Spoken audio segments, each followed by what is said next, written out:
जय श्री कृष्णा दोस्तों, इस लेख के माध्यम से आज हम भगवान श्री कृष्ण इस संसार के बारे में क्या कहते हैं, इसके बारे में जानेंगे। श्री कृष्ण विष्णु के 8वें अवतार है।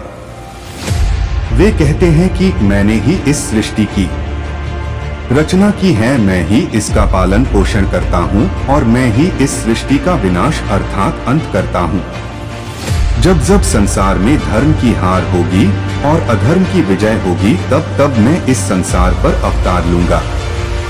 धर्म कर्म से होता है, कर्म के बिना धर्म की कोई परिभाषा नहीं है।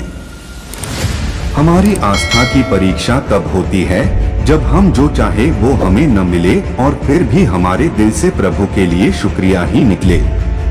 लोग अक्सर सच कहने से बचते हैं या डरते हैं, पर सत्य कभी छुप नहीं सकता और न ही कभी मिट सकता है। कितना भी छुपा लो, पर सच तो उजागर हो ही जाएगा।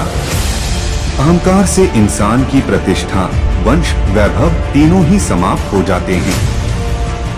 आत्मा अमर है, इसलिए मरने की चिंता कभी मत करो। आत्मा का अंतिम लक्ष्य परमात्मा से मिलन होता है। सत्य कभी भी नष्ट नहीं हो सकता। मौन सबसे अच्छा उत्तर है ऐसे व्यक्ति के लिए जो आपके शब्दों को महत्व नहीं देता। नर्क जाने के 3 द्वार हैं, काम, क्रोध और लोभ। कर्म करो और फल की इच्छा मत करो। समय कभी किसी के लिए नहीं रुकता।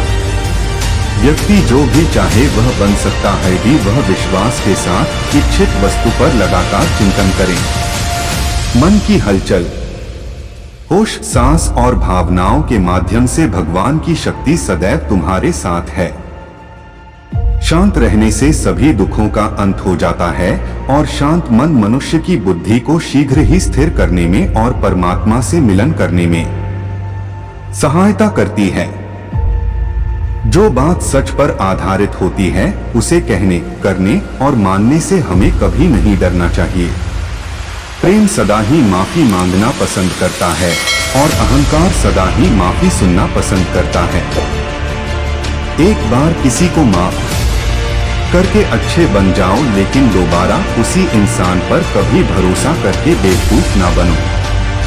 धर्म केवल हमें रास्ता दिखाता है, परंतु मंजिल तक तो कर्म ही पहुंचाता है। इंसान की इच्छा पूरी नहीं होती है तो उसका क्रोध बढ़ता है और उसकी इच्छा पूरी हो जाती है तो लोभ बढ़ता है। इसलिए जीवन की हर स्थिति में अपने धैर्य को बनाए रखें। जिस मनुष्य के चारों तरफ नकारात्मक ऊर्जा वाले लोग रहते हैं, उस मनुष्य का मंजिल से भटक जाना निश्चित है। आज यदि आपके दिन बुरे चल रहे हैं तो कल अवश्य ही अच्छा होगा। आप केवल निस्वार्थ भाव से अपना कर्म कीजिए।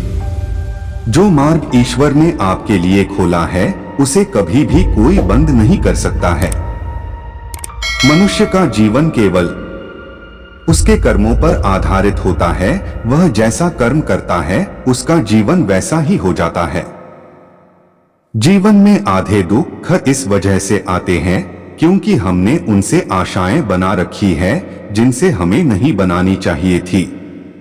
जिस मनुष्य ने अपनी जवानी में बहुत सारे पाप किए हो, उसे बुढ़ापे में नींद नहीं आती है।